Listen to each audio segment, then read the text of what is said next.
my father had this kind of wisdom. I'd be like, Dad, all these boys in my class like me. Like, this was literally what I was like. And he would turn to me and he would say, you know, Simone, it's nice to be important, but it's far more important to be nice. Our guest today is Simone Heng, a motivational speaker on loneliness. a human connection specialist who inspires people to connect in a world thirsty for connection. She has worked with Fortune 500 companies and is the Author of Let's Talk About Loneliness. The antidote of loneliness is connection.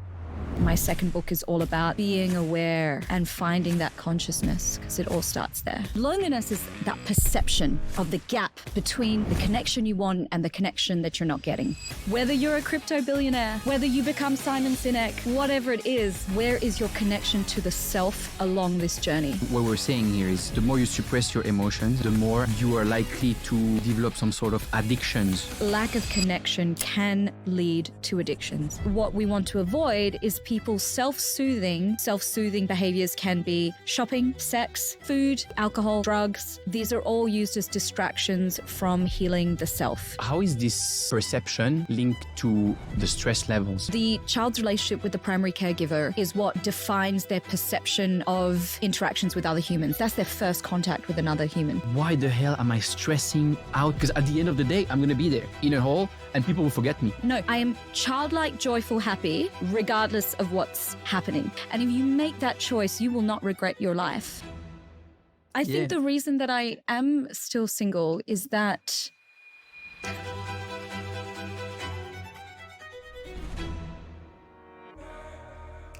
So we're here today to talk about your book called Let's Talk About Loneliness, where you position yourself not as an expert who has all answers, but as a fellow traveler still learning. So let's talk about loneliness. What is loneliness for you? So loneliness, we know, is a perception that you're not getting your connection needs met. So you could be surrounded by people and they could not be giving you or satiating you with the kind of human connection that you want or feel that you need. And therefore you can still feel lonely. So loneliness is that perception of the gap between the connection you want and the connection that you're not getting. How is this perception linked to the stress levels? So when we were evolving as early humans, we lived in tribes, right? So our tribes kept us safe from predators. And if by an extremely bad case of misfortune, we were rejected from the tribe, we got lost while moving from one campsite to another, our survival would be threatened pretty quickly. We'd be picked off by a saber-toothed tiger, starve, all the horrible stuff would happen. So firstly, our brain, to protect us, solidify the connection between safety and numbers. If we were with people, we were more safe, we would have a better chance of survival. If we were on our own, we would have a fight or flight response. That fight or flight response being, go back to your tribe now, you are not safe. And however, even though we don't live in nomadic tribal societies anymore, most of us, that connection still exists in our very highly digitally connected brain, that we should have human connection and not the online stuff, the oxytocin, dopamine inducing in-person stuff that you and I are experiencing right now. Even as we look at each other, we're getting oxytocin. We need a certain quota of this. So that's where the stress comes into the body. And on an incidental level, Kevin, it's not bad. So say you feel a little lonely, you're going through a breakup, okay? And you get like a drop of cortisol telling you, hey, you're alone, there's a bit of a stress state. And then you go out and you connect with your friends and you feel a little bit better. For people who feel lonely chronically, and that isn't an alarm, that is an ongoing state that defines them, those stress hormones are over and over and over in the body, which means they're damaging your immunity, leading to cardiovascular disease is probably the highest linked illness to loneliness, but also to a whole other pool of life-shortening conditions from the stress of that loneliness. What are some, if you need to, it's very difficult, but like if you need to benchmark yourself and say, okay, I feel great, or I might have this problem, I might feel lonely. What are a few things in your life that might be happening that might tell you, oh, I need to be careful about that? Yeah. Or I need to do something about that? So Dr. Louise Hawkley studied micro-awakenings. This is when you have less than good quality sleep as a marker of loneliness, rousing many times in the night. And it actually goes back to, again, the time in tribes. If you were in the tribe, tribes members would look out for you while you slept, keep watch from predators. But if you were separated from the tribe, you would have to rise many, many nights, many times in the night to look out for predators yourself. So that still sits in our brain. So during COVID, if you roused many times in the night, that was your body going, oh, I'm alone. I need to watch out for myself. So micro awakenings is a marker of loneliness. Holding friends, people who love you rationally, that you know they love you, to a higher standard that is necessary. So being sensitive, having outbursts, misreading social cues, and wanting to self-isolate are all symptoms of I could be lonely. So the whole Gen Z thing I see on TikTok, like, I'm an introvert. Well, are you an introvert or are you lonely? And is the lonely brain telling you to stay home and watch Netflix when historically, when we didn't have Netflix to sit home and watch, you would have gone out and socialized. So this is all rooted in our brain since thousands of years. Yeah. Very interesting. So let's start, because in your book, you talk about all these things, but you also go through your own life, which can really help people understand themselves. So let's start with the very beginning. You were born in Singapore, and 3 years later, you moved to Australia. Mm-hmm. How would you describe your childhood in Australia with Robert, your Chinese dad, and Sandra, your Eurasian mother? So firstly, let's just clarify that, I, at 3 years old, didn't move to Australia. My parents made a choice. And I grew up in, my father was a shopkeeper, and I grew up in a place south of the Swan River that was full of immigrants. So very middle class, went to school with people of every color who were all immigrant kids in Australia. We had, Aussie, white Australian classmates as well. But I just remember that everyone was from everywhere. And I think that has a seed in the cities I would go on to live in, like Dubai and Singapore. This being used to being around people with that cognitive diversity became very important to me. So it was interesting because when I grew up in Australia, it was during the reign, if you like, of a far-right politician that was very anti-immigration called Pauline Hanson. So I have some unpleasant memories of things that were said to my dad in his shop, or even to me growing up. Can you give some examples? Yeah. So there was conversations being had in art class, I remember, about whether Asians should go home. And I looked more Asian as a kid, that's for sure. I certainly didn't look as mixed as the kids that were half white, half Chinese, or half Asian. I really looked like I am, over 3/4 Asian. But maybe more so when no makeup and eyelashes, okay? So just let's wind it back. So there were kids who were newer immigrants, a lot of Chinese kids that came from Indonesia when the Chinese were ousted from Jakarta, and then a lot of half Asian kids who were probably more Western. I was somewhere in the middle, and this is important for the conversation. So they were all talking about what their parents had said and how Asians should leave, and they're taking the jobs and the usual rhetoric. And I remember finally speaking up and saying, I'm sitting right here and I'm Asian. And they said, oh, not you, Hengy, you're one of us. And having this really conflicting, perverse pride that I had belonged and assimilated, and then hating myself at the same time for having that pride. But now through my work on human connection, I completely understand it, because our impetus is always to want to stay with the tribe, right? Safety and belonging. So in itself, that was a story around loneliness, because I would rather have been in cahoots with people that didn't like Asians than be cast out and on my own, What was your relationship with your parents in your childhood? There's a whole book on it, Kevin. I know, but a lot of people haven't read it. So my dad was this incredible, what I call a human connection superhero. He was this super humble Chinese Singaporean immigrant. He's Teochew from Toa heartlands of Singapore. Never had education above high school. And but was like a profound sage. Like my father had this kind of wisdom that I wish that I had a different character, that I had listened more, because he passed away when I was 19. And I remember like early, like 13, 14, when you're going through puberty, and I first kind of worked out that I was not totally hideous. And there were a few boys in my class that liked me, and Dad took me for a drive. So we would go for these drives along the West Coast Highway, which is a road in Perth that follows the line of the ocean. So it's really beautiful. And you can think of, for a shopkeeper immigrant, this is absolutely free, costs you a bit of petrol, but this, compared to life in the city in Singapore, this is something you could do with your child that costs you nothing. And here he would mostly interrogate me about my sister, because she was deeply private and would not disclose anything. So he'd be like, is your sister going on dates? Like, what is your sister doing? And I was like, Dad, she doesn't tell me anything. And then I'd be like, Dad, all these boys in my class like me. Like, this was literally what I was like.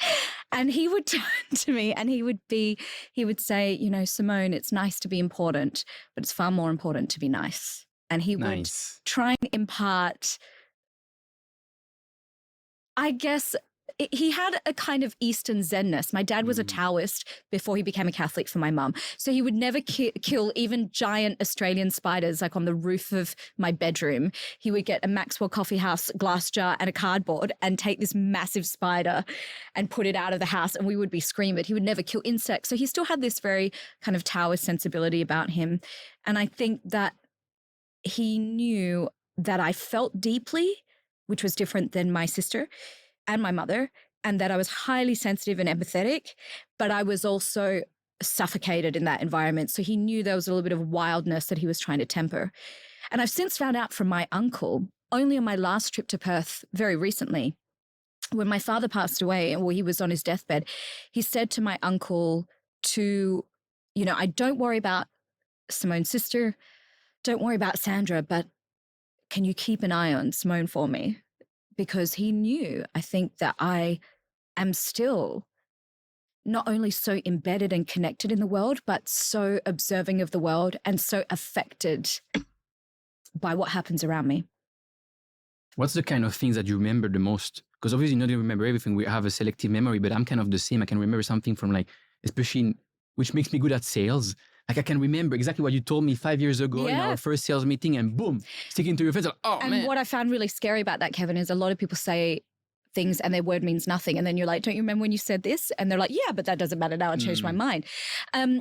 Well, what we know is that memories, we remember most what we feel most strongly. That can be positive or negative. So that confirms to me that I'm highly empathetic, because if I remember so much, that means I feel so much, which is why I can't download it. Yeah.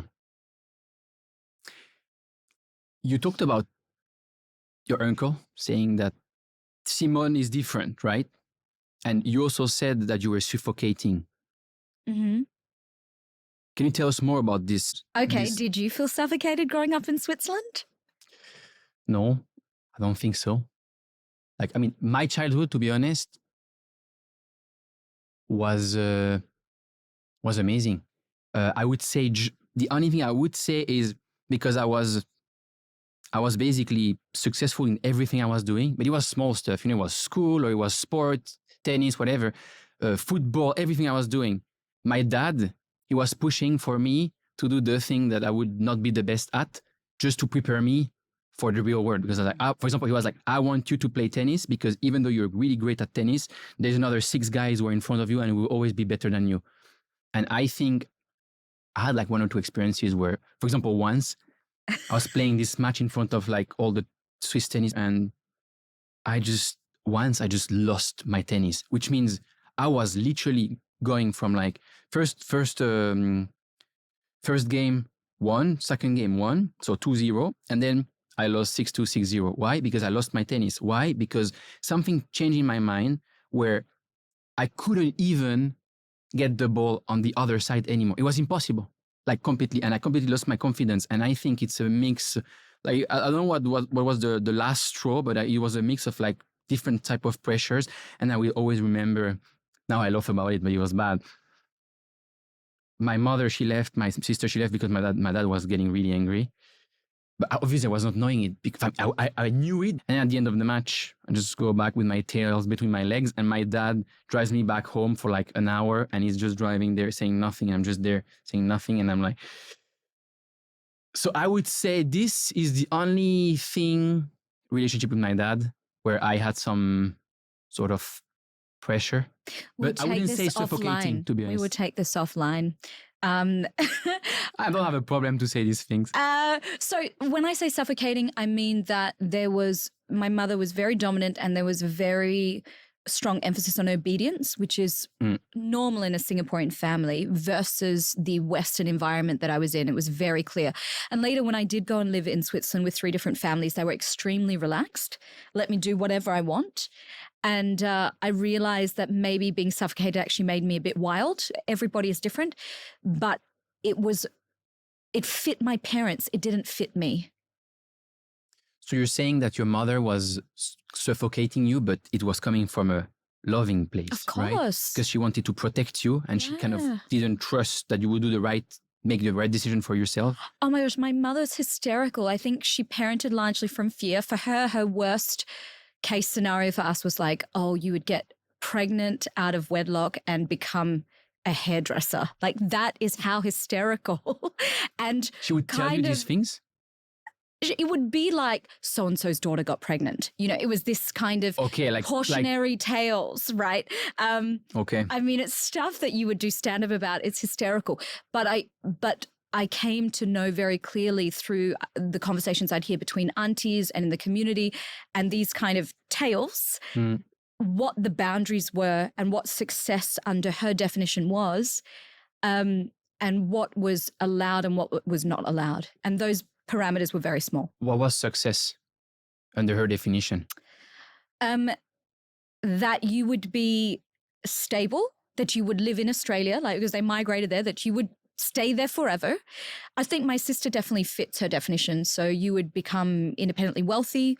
You would have a nice husband that you would marry, and then you would procreate and have children. By a certain age? By a certain age. Buy a house? No, never by a certain age because my mother had us very late. Okay. Yeah, so it wasn't by a certain age, but and you would be Catholic and you would not bring shame to the family. But I've since found out that through that same uncle that my mum secretly had a lot of respect for how there was a little part of her that was adventurous too. So she was one of a small handful at the time Singaporean female students that got paid by the government to go and study in Wales. This is in the 70s. So she was married to my dad and she didn't really ask him. She's like, I'm going to study. This is happening. And she went and she used to tell me these marvelous stories about eating chips and gravy because she was a student and that's all she could afford for dinner. And she had a blast. And I think that's why she also pushed me to go to Switzerland for that experience because she saw a little of herself in me. And this is, of course, me projecting. This is me interpreting between the clues that have been dropped. So, yeah. Why are early childhood experiences, especially our relationship with our parents, so important for the way our brains develops and even responsible for the way we act and react in our romantic relationship 20 or 30 years later? Yeah, so look, I'm not a psychologist, but from the books that I've quoted and my own journey through therapy, there's a particular book that everyone should read called What Happened to You by Bruce D. Perry and Oprah. And what we know is the child's relationship with the primary caregiver is what defines their perception of interactions with other humans. That's their first contact with another human.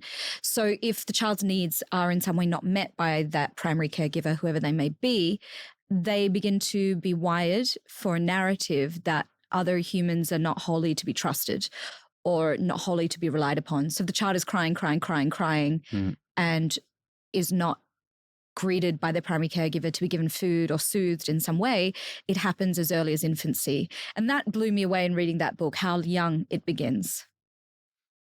I think because I had a previous guest here, super successful woman, and it was not during the podcast, but we had this dinner together and she was telling me, I was saying how having children, how being a woman is actually more difficult in your career because at some point you're going to have children. And if you want to make it right with them, you need to spend time with them, right? By definition. And she was saying, oh, no, it's okay. You know me, for example, like just had my kids and after 1 week I was back to work and I was just giving them to someone else and it's fine, you know? And I was like, in my mind, I didn't want to be rude. In my mind, I was like, do you know like the first probably 3 months and then 3 years, especially the mother needs to be there. It's so important, like for everything that's going to happen later. Absolutely. So I was just at Cambridge Summer School studying psychology units, and my professor he's one of the world leading experts in autism and also worked a lot in Romanian orphanages. And you know, the children in those orphanages don't get human connection at the very, very early infancy.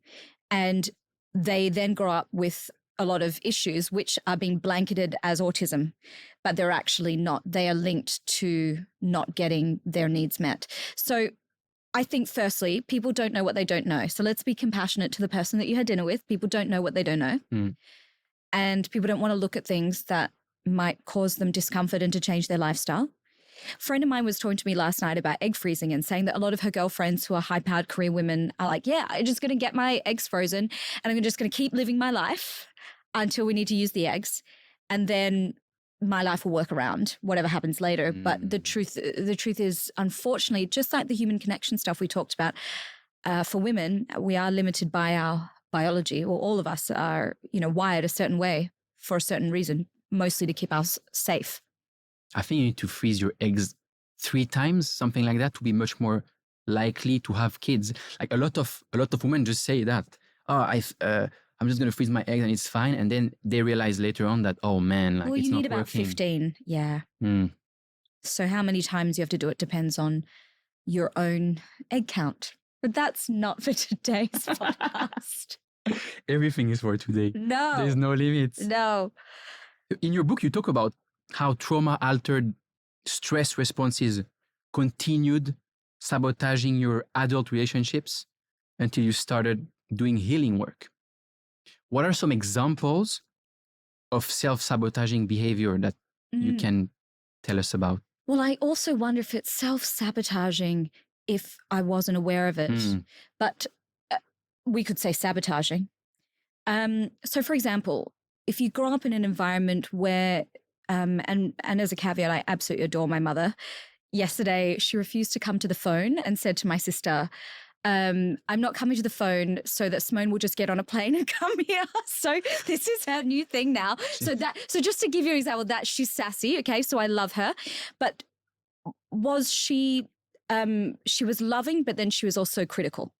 And so when you have a parent that it's like a roller coaster being their child, you get used to that roller coaster. In fact, you fall in love with that roller coaster. It feels safe and normal to you. So when you fall in love with someone who's really secure and stable, you get bored. You get bored. Because you're like Red Hot Chili Peppers, give me the roller coaster. And I still struggle today with that wiring that's in me. Which is why I've been single for quite a while now, because I'm really trying to work on myself to move to a place where I'm more secure. So when the right person does come along, because inevitably in any relationship, what I know from being the only single one amongst married girlfriends with children, is that things get boring. Absolutely. I love being an auntie, but bless my heart, I also get all the stories, which is a great insight into the reality of a long-term relationship. And so if really secure friends of mine who are in happy, healthy relationships get bored, then with the paradigm that I know I have, how much work do I have to do so that I can have something really long-term and not get bored? So that's the work that I'm doing right now. So you would say that one of the things that you've done is you met amazing guys who are super nice and you left them. I think I've always left. You guys. always left. I've always left. But I think super amazing, definitely in Dubai. I write about it in the book. But since him, super amazing. Do you? Like, that's a big call. Do you? Do you think you actually get bored? Or do you think you're feeling bored or you're rejecting someone who loves you almost too much. Because I read a lot of things about kind of, Attachment style. attachment style and relationship with parents. And if you don't love yourself, the day you meet someone who loves you too much, you're going to reject them. And you might confuse that rejection as, I'm bored, but it's maybe like just because you're not able to take it. So that I definitely experienced in my 20s. But I think moreover now what I battle with is that wiring for excitement and dopamine is in me. So it's not so much about, because I think I've worked a lot on my self-esteem and I'm very proud of the things that I've achieved now. I think it's more that roller coaster is delicious to me. It is normal to me. It is bad for me. And the problem is like the dopamine lasts 3-6 months. And then you need to work on the hard stuff to develop the endorphins that are going to make the relationship last. And I think it was in another podcast. I don't remember who. So my memory is not as good as I said before. But the dude was actually saying that arranged marriage was a good thing and explaining why. And he was explaining arranged marriages and not having sex for many months in the beginning, because you're skipping this dopamine phase, which is like all the excitement. And so you're much less likely to crash afterwards and to last longer. And to learn the arranged marriage is basically you learn to love someone, without this kick in the beginning. And therefore, people who are in arranged marriages, at least according to this study and this person, are much more likely to be happy in their marriage, which is very counterintuitive because we're thinking, this arranged marriage thing is we might think, for example, in Europe, like we think this is something really weird, it doesn't make sense. Like, how can you force someone to marry someone else? But then if you think a bit more, first, there's this thing about dopamine versus endorphin versus learning to love someone. And second, there's also this thing where you will marry someone who is similar to you because your parents match you with someone who is kind of similar to you. Whereas in the world we're living now, dating apps and all that stuff, you just meet some completely random people that are absolutely not similar to us, because we're not doing, I'm going to meet someone in the sport club anymore, in my book club anymore, whatever, someone who is similar to me, or friends of friends. No, I'm just going to go online and swipe.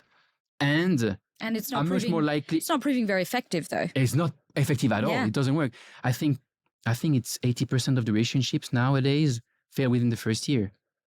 I think you have to have shared values. But just back to your arranged marriage point, there's a fantastic book by Barbara D. Fredrickson called Love 2.0. And love is defined as small moments, positivity resonance. So small, positively polarized moments that you could still encounter even with JM, who's doing the video today. There are small moments of love, and love is not an everlasting phase. What the science shows, it's, something that needs to be re-injected along the way. So that quite well sums up or supports love the is podcast. A choice. Love is a choice. My book is on loneliness. Let's bring it back. So basically you talk about the fact that you've done some healing work. Mm-hmm. What healing work are you doing that has helped you? Because, you thinking about people who might, you said in the book you received a lot of messages from people who felt very similar to you. Right? Every day I get messages. It's amazing. So what do you tell these people to do based on your own experience? So it depends what they come to me for. I had a gentleman the other day, 7 years old, living in Thailand, American guy, who saw me on a TV guesting where I was commentating about loneliness. And he wanted to know, as a self-described loner, if he would live to 100 or if he would die earlier, because all the research points to having to be connected. So it depends. What I can say has really moved the needle for me is firstly being open-minded about the different modalities. And in my new book, I've written a whole chapter on this. So I grew up in a very conservative Catholic background. It was thought that the only personal development you needed to do was go to church on Sunday and be a believer. And after going to therapy and doing a lot of exploration, I found that creating a system that works for you, that's secular, has worked for me. I absolutely love the authentic relating practice. It's extremely triggering. I wouldn't ask anyone to do it if they haven't got a good level of self-connection. It's not entry level, but for me at my stage with all the books read and all the therapy done and all the things that I know, it's by far the most challenging. Can you explain what this is Yeah, for so to a 5-year-old child? authentic relating is a group of thought created by people who left the landmark practice, and it's around having authentic interactions again. But this also includes conflict. So you are put in some conflict role playing, and it's very practical. This is not, you can do it online, but I've done it in person in Copenhagen and also in London. So it's workshops with other people? Workshops with other people you never met before. And I found that to be really helpful. And of course, talk therapy has been really good for me because I'm a talker. For someone who's not a talker, maybe doing something that's more somatic might be better. But because I have this need to express myself verbally, talk therapy has been really great for me. Yeah. So we talked about these messages that you receive every day, right? And there's a lot of people who message you that that their experience resonates a lot with yours, especially with strict upbringings that are fueled by shame and not pride. Mm-hmm. And this is for me as a European, this was a new concept. Can you explain the concept of shaming in the Asian culture and where it comes from? Sure. So firstly, I would just alter my experience. I would say pride and criticism versus shaming. However, if you want me to go broad stroke, shaming in Asian culture in general, I think I experienced it the most when I was working at a media outlet here in Singapore, how shame was used to discipline people. So things like giving someone a really bad review of their performance on an email which CC'd HR and half of the radio station.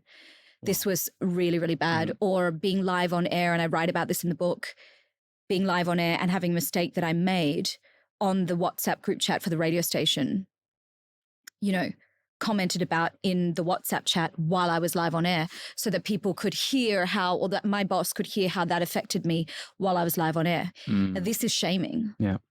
And it's unnecessary, but it's kind of, if you are tied to your ego and a place of face, then you can see how this is very effective. So the shaming only works in our culture because we hold our reputation and face up so highly. Therefore, shaming is the antidote to that, works very well. You can see how that would cripple someone without shouting so much. Yeah.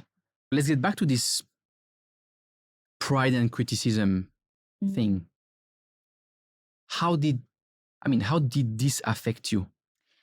I would say from the amount of people that have written to me, the thing that we have in common with our Asian upbringing is that there is an abundance of criticism and very small parts affirmation. So if you can imagine, we were mixing a syrup, the criticism would be the water, the syrup would be the affirmation, is a way to imagine the ratio that a lot of the people writing to me and that I kind of experienced.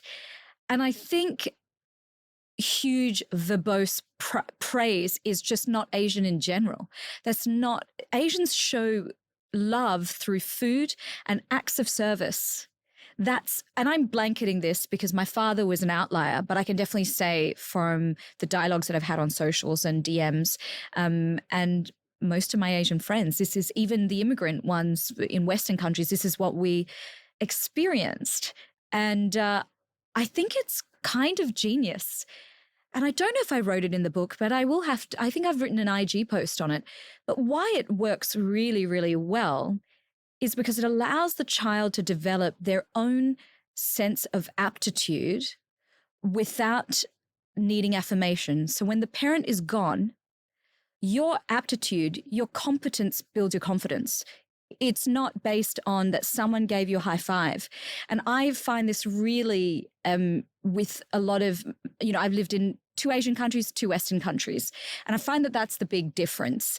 for example, I put a video the other night of me singing karaoke on Instagram, and all these people were like, wow, you're a really good singer. And I was like, well, am I? Like, I know my mum came to a few competitions when I was younger. I knew I had some aptitude, but because there was never any complimenting about it. The same with my ability to write. No one knew I could write until I wrote a book. But you have this confidence that you know you can do things.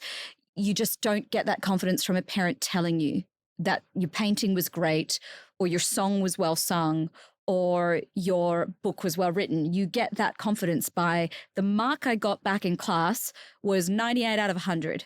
So I know I'm in the top 2 percentile of the class, for example. This is how you learned you were good at anything. But what's the most important? The mark or the parents telling you that you did great, even if you didn't do that great?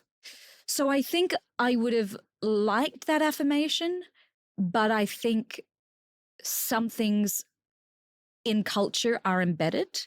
Mm. I think the Singaporean parent of today is vastly different than my mother's generation, because my girlfriends have young children and they're different. They have the internet to see the different models of parenting and ingest the information. I think it's very different. I believe my parents and parents of that generation did the best that they could with what they knew at the time. Absolutely. Mm. So this new generation of parents, thanks to the internet, are able to do the work and heal what their parents and their grandparents were not able to heal, to not transmit these bad behaviors to their kids. Of the microcosm of women I know, of the women and the men that I know who are interested in this material, who spend their time and attention to look at it. But of course... Do you think this is a majority? Probably not. I definitely think that I live, after leaving mass media, I made a choice to live in an environment of my creation in which I fly all over the world and I am based in Singapore, but who I'm surrounded by are people who are able to have the conversations we're currently having. And that's my choice. But do I think that that's everyone? Even though my algorithm tells me that it's so? No, it's probably not everyone. Back to the thing that we were talking about before about, the subject or how you write the book or the subjects in the podcast to have more people interested. If the subjects that go more viral and more interesting for people are the simple ones, obviously it means that this complex subject that we're talking about now, which is how do I get better and almost fix myself as an adult before getting kids to not fuck them up. Obviously, the majority of people will not think about that. I think it's a safe assumption. I think we also have to understand that people like you or I, my friends, we're very privileged. There's Maslow's hierarchy of needs, everyone knows. My survival needs are now met. I left old media so that my survival needs would be met, so that I could grow. And the majority of people are not so lucky, and maybe they're just trying to pay their rent every month. And so obsessing about their own personal development is not at the forefront for them. And I throw no shade or judgment because I've been there. Can you tell us more about this taking the leap and saying, okay, this is not helping me fulfill my basic needs? I think a lot of people in Singapore are in the same situation right now because everything is so expensive and people are not earning more. I mean, in the world in general, but in Singapore with the price of the food, the price of the rent, everything is becoming so expensive, and the people median salary is probably still, I don't know, 4.5K or 4K, or how do people live, like that? And how, if you're not happy with your own situation, how do you take the leap and take control of your future? Yeah. So I'm very lucky because of how I grew up is that I was very middle class. So what I see is a lot of people who grow up in the deficit, who grow up very poor, become quite driven to never return to that state of scarcity again. And so they become quite obsessed with money materialism in order to satiate that safety. Or the people who grew up with a lot of money also do not know how to live with less money. But because I grew up so middle class, and one thing my parents did really well was even though my dad was a shopkeeper, I never questioned my material needs at all. I always felt very safe in that way, is that I am not a materialistic person at all. I literally do not care about money. at all. And so when you're looking to take the leap from a stable salary to setting up your own business, and you are bankrolling that yourself because you are okay and you don't feel it's any detriment to your self-concept or your identity to live humbly. Yeah. It doesn't affect my self-value. That's a big one. To wear clothes from the high street, that's fine by me. Like, I don't care. That is liberty when looking to bootstrap and start a startup. It is liberty. You do not care. And because I am in love with the work, it was more delicious for me to fantasize about getting paid to do the work I love than suffering and playing beneath my potential in old media. It was a no-brainer. Yeah. If you have, because you don't have the lifestyle of, I need to show other people what my life looks like. And it was the same for me when I started my first company. I mean, I had a bit of help from my parents because it was just after my master. Oh, look at you. So 23. But same, all my friends in Switzerland, I did my master in Madrid, but in Switzerland, I went to do my bachelor in Switzerland. In Switzerland, you can get an internship where you earn 7, 8K Singapore dollar a month, right? So after a bachelor and a master, you can go on for a job where you earn 8 to 10K Swiss francs, which would be 12 to 15K a month, right? And so that I still had in my mind because I was thinking, I'm going to start this business. First year, we're going to make 0. Second year, and I remember at that point, I was just thinking, okay, for me, I realized I need 1K a month to live. So, and I can work on my dream or building my company that has no ceiling, and where I'm just driven 24/7. But this is your privilege.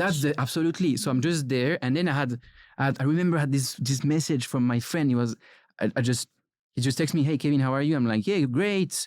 Hustling. How are you?" And he's like, "Oh, I earn like a dad's salary." Like directly like that. I'm like, whoa. What do you mean by a dad's salary? A dad's salary means like, in French, is a French expression meaning like I earn like 10, 15K a month, at 24, 25. And I was like, okay, I was proud to tell him in my second year of business, I earn 1,850 pounds net per month. And I'm fucking happy. And I can still save $200-300 a month to like go to Spain or whatever.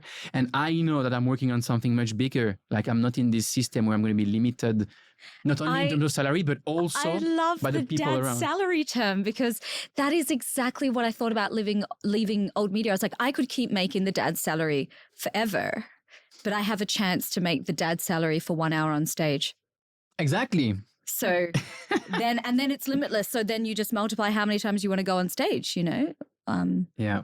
And then your mind is rocked once you become an entrepreneur and you can never go back. Never go back. We always say that. You can never go back. The taste of unemployment, the taste of freedom makes you an employee. Babe, I get what you mean. You get the point. I absolutely get your point. The taste of freedom makes you unemployable. I feel. Oh my God, my English. I feel your point at my cellular level. At my cellular level, babe. You moved to. You said before you moved to Switzerland when you were 18 years old. How did this change your perception of life? I think the same way as becoming an entrepreneur, you can never go back. I was like, I can never go back to live in the suburbs of Western Australia. If I remember thinking, if I had no idea that other people could live so differently from how I grew up. I have a great story for this in a second. What else do I not know? How many other countries I can live in? So I ended up living 4 countries, 6 moves before I turned 30 on my own. I remember inviting my second host family, shout out Freni and Quart, the most Swiss name, Freni and Quart are legends. God. Yeah. Freni is actually the name that you get in all the books when you learn German in Switzerland. The name of the franc is a gold Freneli. Yeah. Yeah, actually.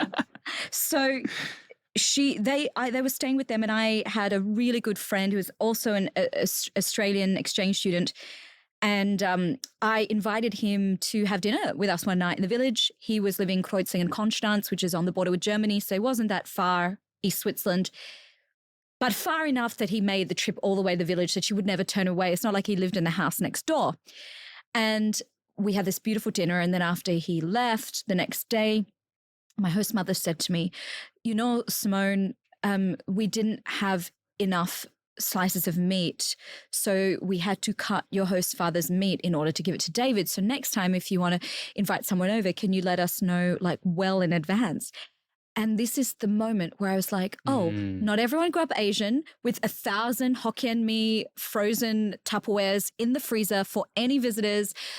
We had food overflowing in my house in Australia. Some of it expired, but the freezer certainly was always there, literally for the reason that my dad and mum would feel so ashamed should people drop in and there would be nothing for them.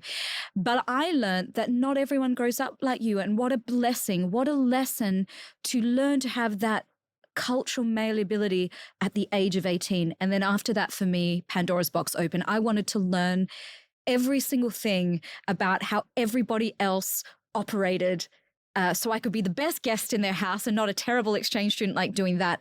So I could be more culturally sensitive.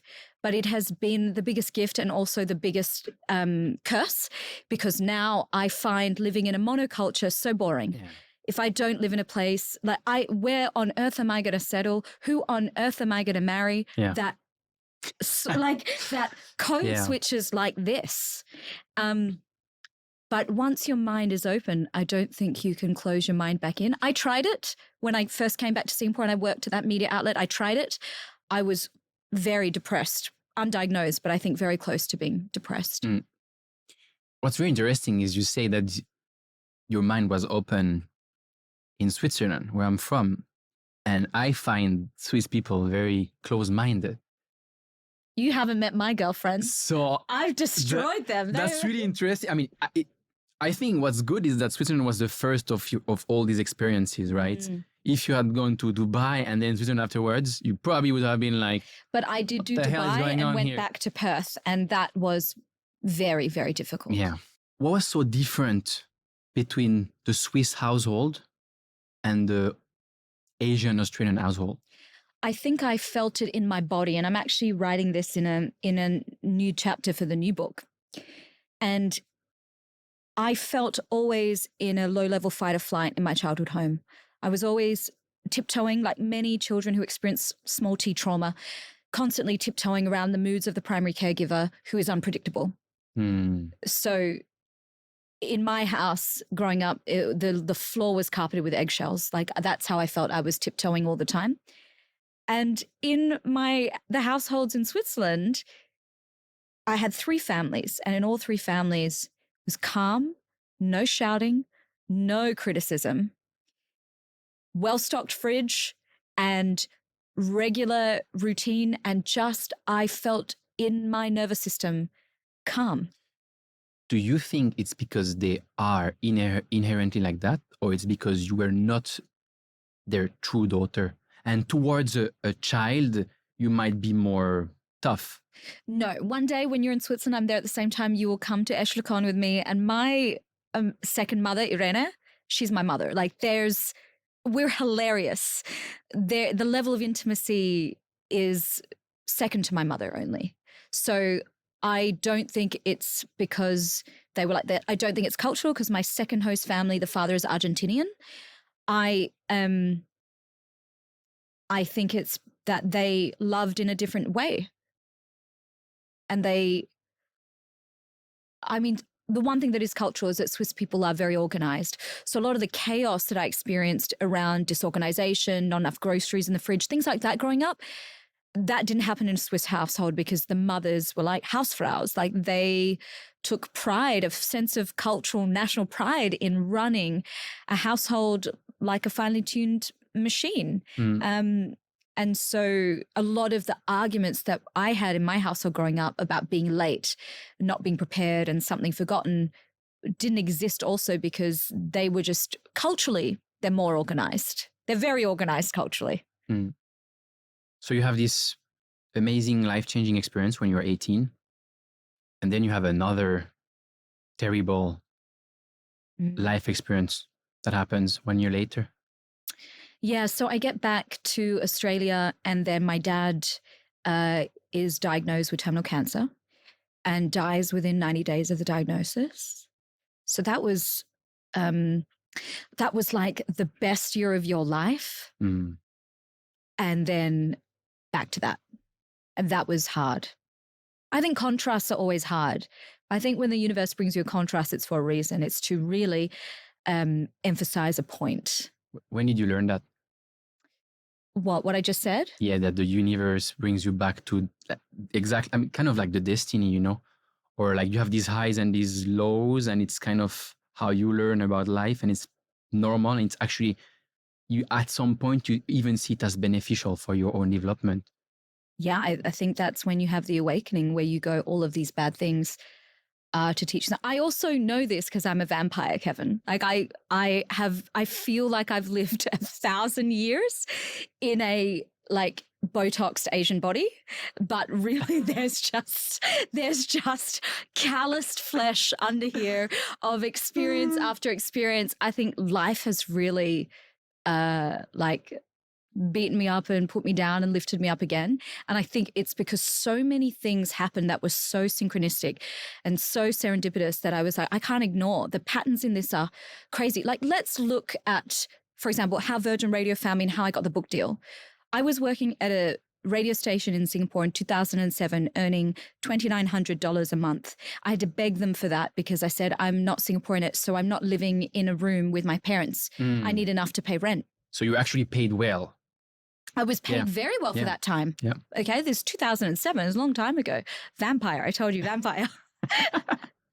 And then at the beginning of that, I met a Filipino guy who was working at the station. I said he had been working in the UAE in Sharjah, and he said he had a great time. He was finishing out a radio contract there. And if he was a single man without kids, he would totally move there. And I was like, that's where I want to go next. And I'm going to build a portfolio and create a reel, and then I'm going to send it to radio stations in Dubai. 4 weeks later, I got an email from Virgin Radio International.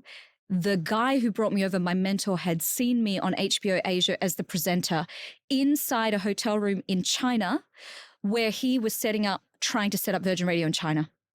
He then searches my name online because they're looking for people with an ethnic exterior and a Western voice, and finds out that I actually have radio background, that I'm working on a radio station. He emails me and one other presenter in Singapore at the time, and I'm the only one who replies. 6 months later, I moved to Dubai, changes my whole life. And then with the book, I self-published this book in Southeast Asia, and I fly to Edinburgh to attend a course held by my publisher about writing. And I take 3 copies. One I give to the girl next to me, who's now one of my best friends. One I give to the CEO, and one I give to the commissioning editor. The next day, day 2 of the course, I'm sitting there, 11 a.m. I open my LinkedIn. The commissioning editor, who's already gone back to London, read my book overnight and was like, you'll be getting an email from us on Tuesday. We're very, very interested in moving forward. Within 4 weeks, 2-book deal. And that book is the republished version of the Southeast Asian book. So my point is, how do I know the universe is doing all this stuff with contrast and synchronicity? It has happened too many times for me to think it's an accident. How do you call that? I call that living all out and not being risk averse. I come from a very risk averse family. I come from a risk averse culture. You only get to see these things when you're really licking the earth. You're playing all out. Yeah. Yeah, the previous guest that we just posted last week, pretty big guy, he said pretty much this, but in other words, luck is when preparation meets opportunity. And you need to make your luck happen, basically, all day. And the more you're out there, the more you're going to get lucky, because you're just facing many more opportunities. Absolutely. Because you're not risk averse. Absolutely. But I think the preparation part is the interesting part here, because I didn't perceive that anything I had done as a presenter, as a DJ, was the preparation. And I was so asleep to that. It was all the preparation. The way that the brain crafts the content, like I was very naive in that way. Also because when you're in entertainment, similar to being parented by my mother, which is why I chose that industry, you are not getting affirmation. You're being criticized all the time. So you have no idea your aptitude actually until you get the book deal. Until someone poaches you and brings you to Dubai. I had no idea I was actually good at any of this, because all I ever experienced was being criticized. You're too fat, your nose is too big, you're too short, your accent's too Australian, all of these things. So it's still amazing to me. I'm still like a kid and be like, oh my God, I just got this email. Next month, I'm speaking at Harvard. What is happening? I send you them. I still get surprised. But that's much, on one side, that's much better because there's a lot of people in business. I kind of became like that, unfortunately, which is you go through all these up and downs and at some point, you become numb to the bad and to the good. So I'm not surprised anymore. This customer is leaving, or this person left, or this person is not happy, or I got fucked over. Do you know what the antidote to this is? No. Are you ready? Yoda's going to tell you. Okay, joy we know is the highest vibration, right? Before enlightenment. So having that childlike joy about each and every opportunity brings into your vibration more opportunities. So I choose to be joyful about a DM from TikTok or an invitation to speak at Harvard or any of these things. I choose to feel wonder, awe, and joy because I know that it stops the jadedness and it brings us. So all of these CEOs, just tell them, pretend you're a child and look at that email again. Okay, so that's how you do it. Pretend you're a child. Yeah. Okay. Okay, with your childlike eyes in Switzerland, Kevin at 10. Okay. You know? With my glasses, my Harry Potter glasses. Exactly. And my little rat's tail. That all my friends' mother used to play with. How 90s of you. I love that you've brought that. I forgot about that, actually. You must watch The Idol on Netflix. He has a rat's tail in that. Let's just go back to the CEO thing for 1 second, and this idea of it's human to get used to a new level of anything, right? It's why super famous celebrity male superstars, or let's use a bad example, someone like a Harvey Weinstein started to perceive it was normal for him, someone who looked like Jabba the Hutt, to always have hot women. And when those hot women didn't come because they wanted to, he then, against their will, chose to do this, which is obviously terrible. But it's this idea of your exposure and then your desensitization. Yeah. So to create childlike joy, I think it's also important not to be hedonistic. Yes, you might have the wealth to access. Yes, you might have the beauty to have access to whatever you want. But the minute you start getting desensitized to it and using it as a privilege and taking it for granted, and I think I was a little bit like this in Dubai, you are shooting yourself in your own foot because then you stop experiencing childlike joy. I get this point, but I also get the point where you're kind of protecting yourself against like these huge mood swings. When you start a company, it's the same. You have this huge mood swing because it's your baby, oh, there's this thing. And then the day after it's horrible. Or, we're not going to make money. And then, we got this client and this thing's not working. Or for example, my own story with money was that I had this thing where like massive money swing in investment, in crypto. Then I felt like an imposter. It was horrible. I felt horrible, like making too much money. So then I became numb to the whole thing. And I was like, whether I lose a lot or I make a lot, I'm more numb. So I feel I'm less hurt by these crazy emotional swings that come with being a child. Yeah, but this is also, you needed to have that experience to know what you know now, right? So the next time this happens again, you won't react the same way. It won't affect you as much. It's how I feel about bad and good reviews, right? Yeah. Good example. Do you get affected by bad reviews? I got one the other day and then I posted it about it and then the guy removed it. I thought this is very Singaporean. He's like, now my name is exposed on the interwebs. He got just well, no, you didn't get shamed because I the truth is on the same day I got two men who the book wasn't written for men anyway, but one from the US and one from Singapore with completely contradicting reviews.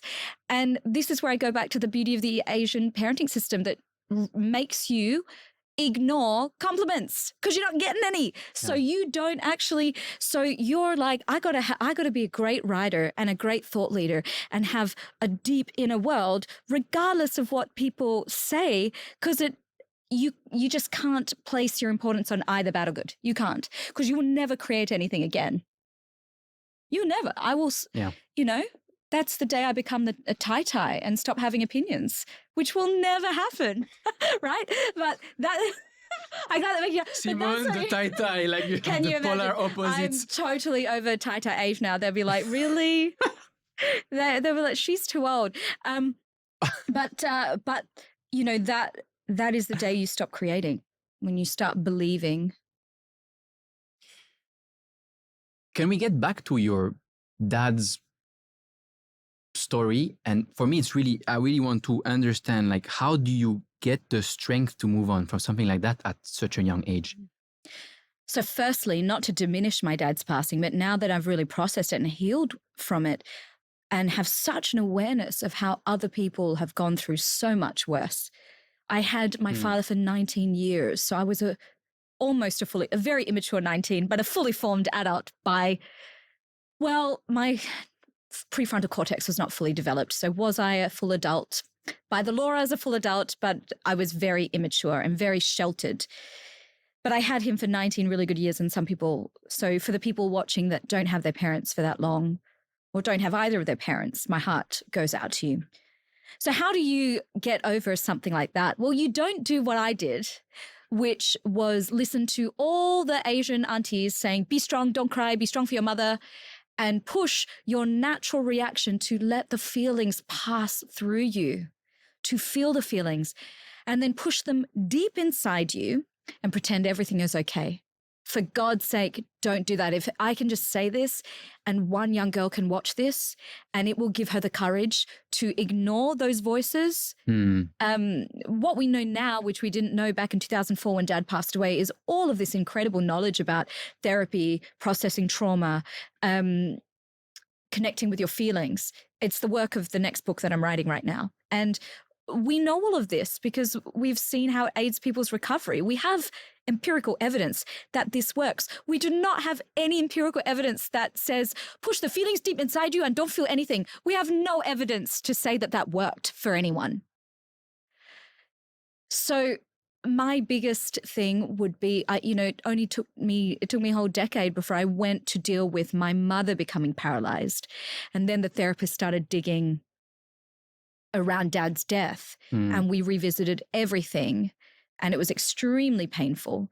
Going for therapy when you haven't dealt with grief and you've let it calcify like that, it's like going for a facial and getting an extraction and having that outbreak for a good 5 days before your skin's amazing. That's therapy. You all need to expect that there's a little bit of an outbreak, and this is why people eschew going to therapy, because they want an instant fix, and it's not. Can you talk about the funeral experience? And because you talk about that in the book, the lack of cultural space to grieve and how suppressing grief or feelings in general is actually long-term damaging. Yeah, so I think a lot of what we learn is modeled to us. So the aunties would tell my mum to be strong for us kids. And then when I would see my mum trying to be strong, then I would do the same. And therefore it gets passed down, like it's modeled to you. I think, Dad, I watched Dad die in front of me. So it was extremely traumatizing. And I felt very unprepared for it. But how could anyone prepare me for it when no one else in that room had experienced it? So we were around the bed. He was actually in my room because my room was on the ground floor of our 2-story house. So that's where the hospital bed had been placed while he was in palliative care because we knew he wouldn't recover. And we were all called into the room. And I literally remember seeing my mother and my Uncle Jeremy keening. So it's not crying, it's this primal, animalistic wailing. And I think when I write a lot about the science of connection, and I go back to this thing about tribes, it was a moment where I realized, like, we are animals. Like this, there is a lot of this to do with connection that is just, it's in us at the cellular level. We can't ignore that. And I watched my dad's eyes like close and his last exhalation, and it was just so final. It was this thing that we'd have been anticipating that it happens. And just the silence of it besides the crying. And then the next day, because I slept next to my sister that evening, because obviously I didn't want to be alone. But the next day I had to go back into my room to get my stuff, and I knew his body was there until they were taking it for the next stage of things. And I remember going to hold his hand, and my dad had a beauty mark on his hand. and holding his hand and looking at him and feeling how cold he was and just knowing that my dad was gone, like my dad wasn't in there. And I think anyone who's seen someone pass in front of them has this realization of there is something so much bigger than us. I had gone to church every single Sunday since I was born, but never been as spiritual as I was in that one moment. To know there is something, all of this stuff that we're talking about, my book, your relationships, whatever, it's all just entertainment. You know, this is all what we're here on the ride before we die, filling our time.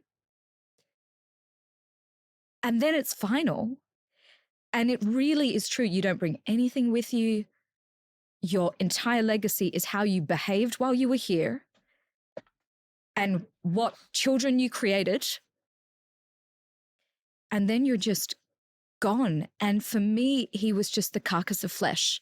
There was no part of Robert Heng was in the building anymore. It was so apparent to me. And I think people who've seen someone pass really get that.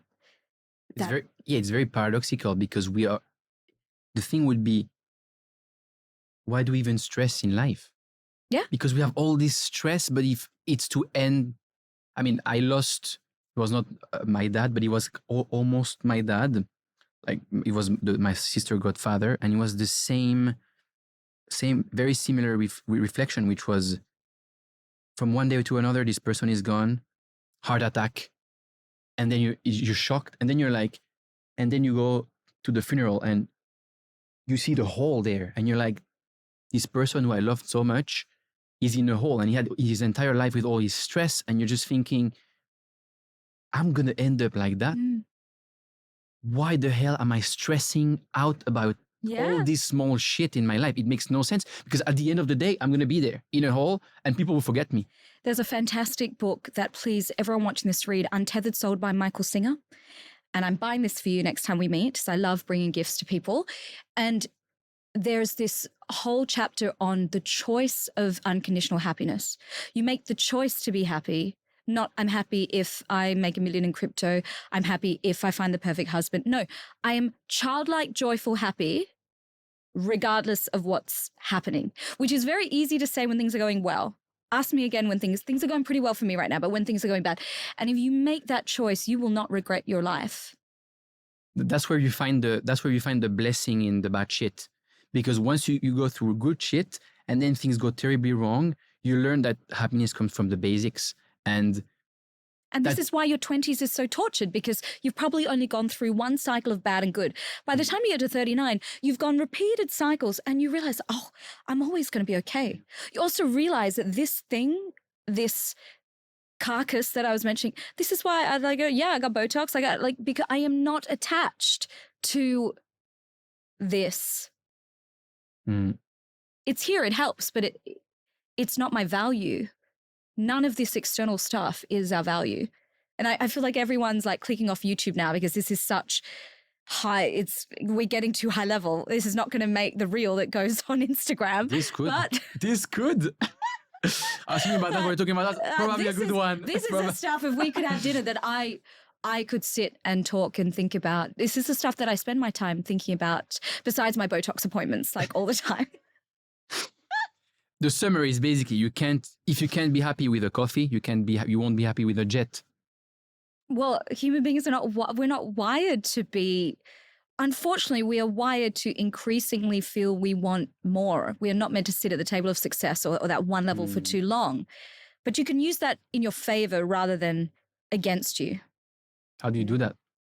To look for happiness in little things. Therefore, little things make you more pleased. But is it possible to look for happiness in the little things without going through extreme pain or going through something really rough? I think you have to ask this guy called Buddha, that one.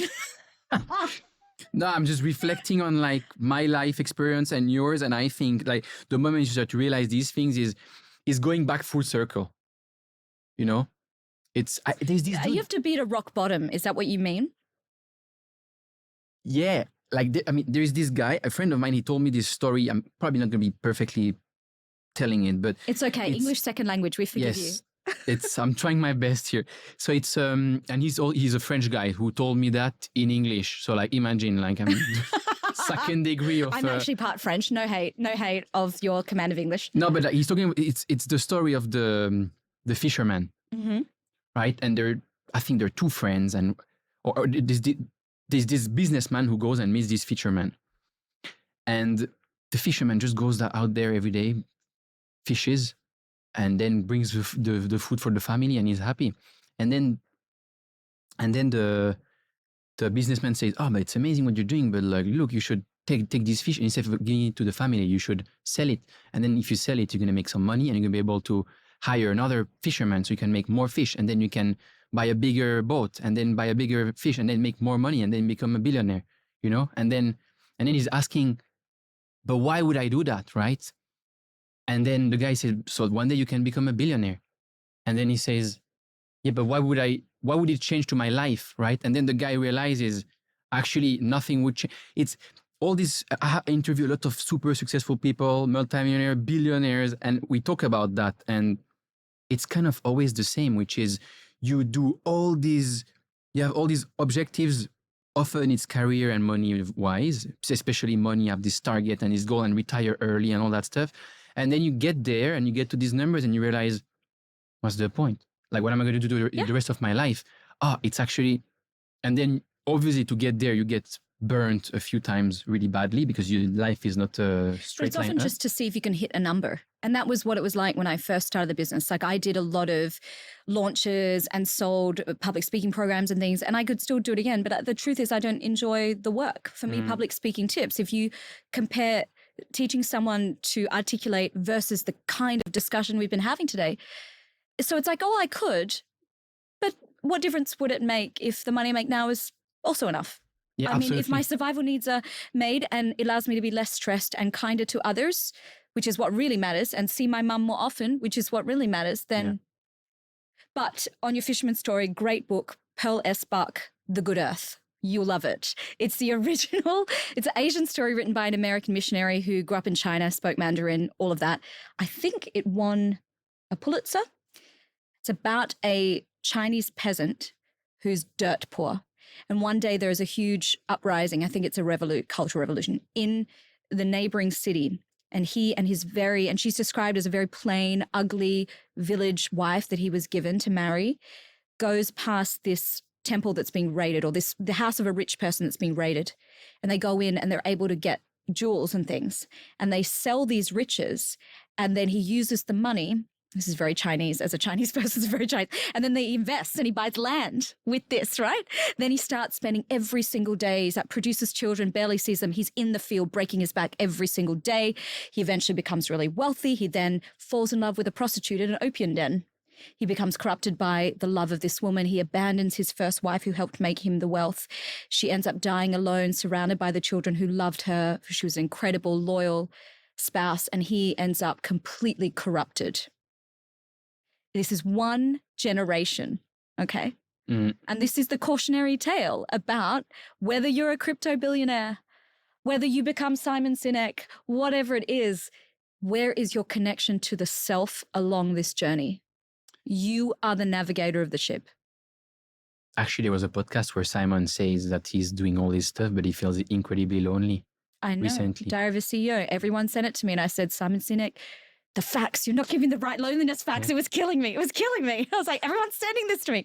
But I'm glad that he's speaking out about loneliness because everybody needs to know more about this topic. And Simon, if you see this, call me. Talking about this suppression of emotions, what's your message out there to young people suffering in silence because they lost someone or they got molested or abused by a stranger, a friend or a family member, but their family or culture requires them to suppress their true emotions instead of feeling them? So I would like to just speak broadly about people experiencing grief rather than specifically because I have not experienced molestation or abuse. So I don't feel that it's right for me to speak on behalf of those people. But say you're grieving and you are connecting with yourself can do this easily through 448 breathing technique or box breathing. Just Google it. Take a really quiet moment, do the breathing, 2 to 3 minutes, and then ask yourself what emotions are coming up. Where are they in your body? And if you feel that you need to express these emotions, my biggest piece of advice is go to someone who is either first option, paid professional, who knows how to hold your grief in a safe space where you can fully express it and it is private because it's not approved of in certain cultures to be telling stuff about this. And secondly, if that's not an option, go to a friend that you trust that will give you a silent hug. Do not go to the friend who is going to be like those aunties I mentioned and say, give you advice. Go to the friend that you trust will hold the space without telling you what to do. Because if you're repressing, you just need to express without judgment. And if you don't have anyone and don't have the resources to pay a professional, go to a park somewhere and scream it out. Have you tried that? I haven't. I've tried burning things, very effective, writing a letter and burning things. But I think that going to a park and screaming it out would have really helped me. When Dad died, I was a student. I didn't have $1 to rub together. And unfortunately, I took a family friend's advice of going to my local church to the counselor that was for free. And that counselor happened to be the parent of a kid that I went to school with. Bad move. I did not feel safe to express what I wanted to express. It wasn't safe. And that put me off going to find a therapist for a very long time, which is a tragedy because I think how happy I am now. I could have lived like this before, but everything we do gets us to where we are now. But my point is, go to Bukit Timah Reservoir. Go wherever you need to express, get it out of you. Because what we know from Louise Hay's work, who is the founder of my publisher, those undealt with emotions can actually manifest in physical illness. We see this even with loneliness, the science behind it in the book. So it's not just woo-woo now, there's science behind it. You talked about running away from your emotions for years. What was some of the ways that you expressed that?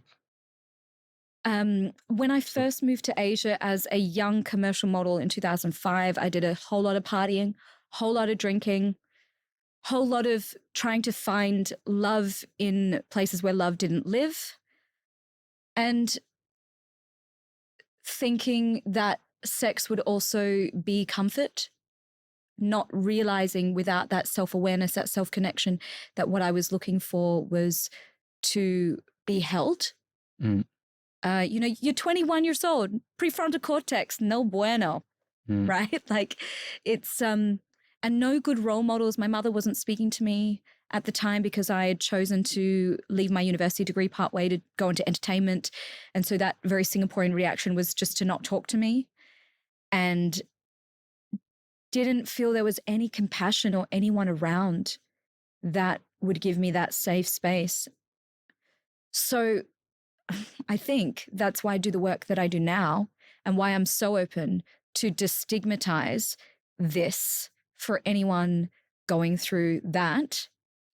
Because if people can see me and the way that I present, cohesive, confident, eyelashes, all of that, and that you are still able to keep it together and you will rise from these things, but you've experienced that, it gives them hope that they'll come out the other side.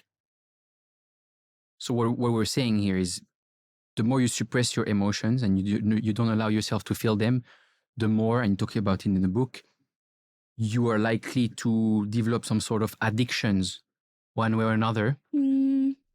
I think that a lack of connection, we know from the work of Dr. Gabor Mate that lack of connection can lead to addictions. That doesn't mean always, that doesn't mean for everyone, but what we want to avoid is people self-soothing to avoid feeling negative emotions or to avoid feeling their deficits. So self-soothing behaviors can be shopping, can be sex, can be food, can be alcohol, can be drugs. These are all used as distractions from healing the self. and often happen, I think, when people aren't conscious, which is why my second book is all about being aware and finding that consciousness, because it all starts there. You called yourself a love addict at some point. Didn't call myself, was told by the therapist I was. You said that you were constantly seeking validation from others due to childhood unlovability, and that this paradoxically repelled connection. Yeah. I subscribe to Young Pueblo weekly newsletter, which I love. Of course you do. And I'm missing him in Boston by one day. I fly out and he's doing an event. I'm very sad. So I read one thing that I really loved and made me think about what I read in the book. He says, falling in love will not fix your life. Healing your emotional history will. Yes. I feel this is coming to your life at the right time, Kevin. Yeah.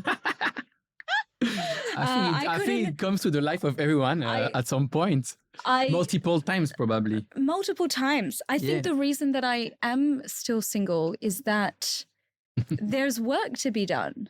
And until that work is done in the way that's supposed to be, that person's not going to show up.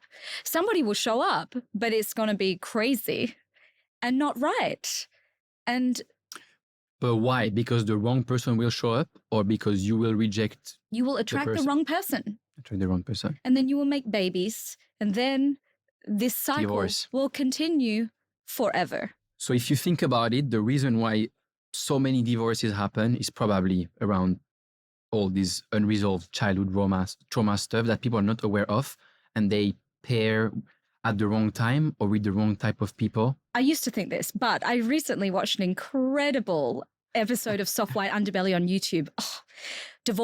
Leading divorce lawyer from New York comments on why there are so many divorces. He says, again, back to tribes, when we had a life expectancy of 30 years old or younger, married for life. I get where you're coming. We're now, that whole thing about the boredom and having to re-inject love, like that's, I think there's some, that takes effort and hard work. And what we know with human beings is like, we get bored. We need the dopamine. In other words, we're not monogamous. I don't think we're not monogamous. I think we were not built for marriage to last as long as it's lasting, because we are living to 115 years old, right? So that partner, and so you can see why egg freezing is becoming more and more popular. Maybe the generation, my friends' kids who are 13 and 15, they're going to live to 110. Maybe they're going to get married at 45, but their womb is not cooperating. So that at 25, all these girls are going to end up freezing their eggs so that they can make a choice to get married later and do more, because they're going to live longer. So something interesting to understand that would be to look at, when do most divorces happen? Is it in the first year, in the first 5 years, in the first 10 years? You know, because if it's after 10 years, let's say, this would make sense. But if it's very shortly after the marriage, it's not because of boredom, or people get bored faster. But because I would agree with you if we were to say, and this is obviously not based on science, this is based off two single people like making a guess. Hello, internet, don't judge us. But if we were to look at, yes, marriages that get annulled, so maybe somebody gets married and the marriage gets annulled straight after the honeymoon, or very early on, then maybe we could correlate that with a lack of self-connection. Most likely, yeah. But I would not like to give my non-professional opinion on this, Kevin. We're talking about relationships, and you moved to Dubai. I also lived there in 2021 for a while. I found it very interesting. You're very Dubai, yeah. The whole Kevin vibe is very Dubai. So I found it very interesting because I didn't like it, actually. Mm-hmm. I found very disconnected there because of a few things. The first one is the wealth gap. I found shocking. Yeah. Like I would literally go, it was the crypto craze, everybody making too much money. I would go to have these dinners with my crypto friends, spending like thousands of dollars on dinners. And then these dudes would be 25, 26 years old. And then I would take the cab, a normal cab, to go home. And the taxi driver would be 25 years old. And I would talk to him, and it would be during COVID. So I would be like, okay, how are you? And he would be like, oh, listen, like, It's 11 p.m. I started at 4 p.m. You're my second customer of the day. I'm here to feed my family and my sister to send my sister to go to school. I'm from Pakistan, and I don't even earn. I don't have a day off. I work 30 days a month, and I don't even earn enough to pay for my dormitory here because there is no customers. And I would have this crazy. Obviously, the crypto bubble is a bubble, but then it's Dubai is attracting this kind of people, right? So I think that this exists also in Singapore, but I think it's more apparent having lived in both Singapore and Dubai, because wealth is more demonstrated in Dubai. It's more cultural here that people are very discreet, whereas it's more presented in Dubai. How do you feel about that? You live there. You said you loved your life there, but now you're working on loneliness and human connections. I found it to be one of the shallowest places on earth where you can't create. It's just a show of culture. I moved there after the global financial crisis. So you've got to imagine that a lot of the people that it's now attracting, they were ejected from the city during that time. There was no crypto. It was bankers, finance people.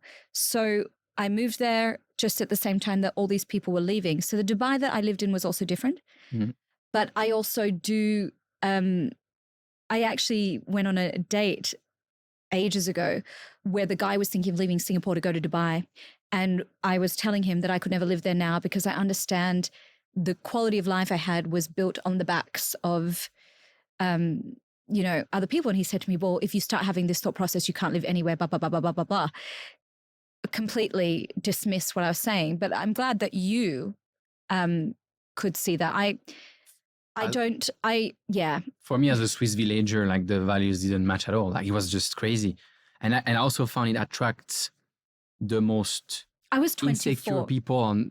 I think it attracts people who like to be abandoned. Let me tell you that in a second. So firstly, I was 24 years old when I moved there. But what became very clear to me was like me and a set of my girlfriends, there was always love life drama. Always, always, always. And this is before I knew any of the things that I now know. And what we know about people, if you've had abandonment in your childhood, or you've had, like with my mum, a roller coaster of a primary caregiver, is that you are used to being left over and over again emotionally, right? So therefore, you would move to a city that's extremely transient, that would allow you to be left over and over again as your friends each move. Dubai is extremely transient, much more than Singapore. And so I was like, that's why when people say everyone in Dubai is crazy, people when they live Dubai, they go, oh man, everyone was crazy. I'm living back in the UK now. We were all crazy. Everything was crazy. It was like, no, but maybe there is some correlation there. But I loved my time there. Let me caveat this by once you put this on the interwebs, as an unknowing 24-year-old. You loved it. I loved it. I bought my first property with that money. I loved that I was paid properly for my skills, which I wasn't in Singapore by any means in the media. Could barely feed myself. So would I go back now as someone who's 39? No. So it's very interesting. So the question then is it better to be awake or asleep? Is it better to be aware or unaware? What is true happiness? If you are unaware, that is also a form. I was very happy when I was there. I was totally unaware, but I thought that was happiness. If I compare that to how I feel now, the calm that is in my nervous system, oh my gosh, you wouldn't trade it for anything. Is ignorance bliss better than knowledgeable gloom? That's basically that's basically not only that, but like what you talked about before, which is I started to move around and it was amazing, but it was also a curse because I don't know where I'm going to settle down. I don't know who I'm going to settle down with. I don't know if the grass is greener. And that's something that that's something that my Swiss friends who grew up in a Swiss village and are married now and have the same friends since forever and are super happy will never experience. And there's probably bliss in ignorance. Honestly, I'm not saying we're in a bad place or in a bad situation. I love my life. I would not want to be there, but like I'm also able to take a step back and realize before when I was younger and not understanding these things, I would just think, I don't understand these people. Like they're just uninteresting. They don't understand. They never moved. Like almost criticize them. Yeah, judging them. judging completely. Now would be Don't go just down that think- hole, because if you judge other people, you have to judge yourself. But I've done it a lot also because I had to. Yeah, but that's with the your shit way. that happened in life. That's the way that you are growing as Absolutely. a person. So in the words of Michael Singer, you're bothering yourself about the moment, because what can you change? Are you going to close your mind back in? Are you going to rewind and go back in time and never see the things you've seen? No. So we are discussing and giving anxiety to something we cannot change. I cannot go back to 2002 and say to my parents, I don't want that scholarship to Switzerland. Don't send me. I want to stay in Perth forever, marry a guy who works in the mines, make Eurasian babies, and hang out here and go to the movies once a month. That's not an option for me. It happened already.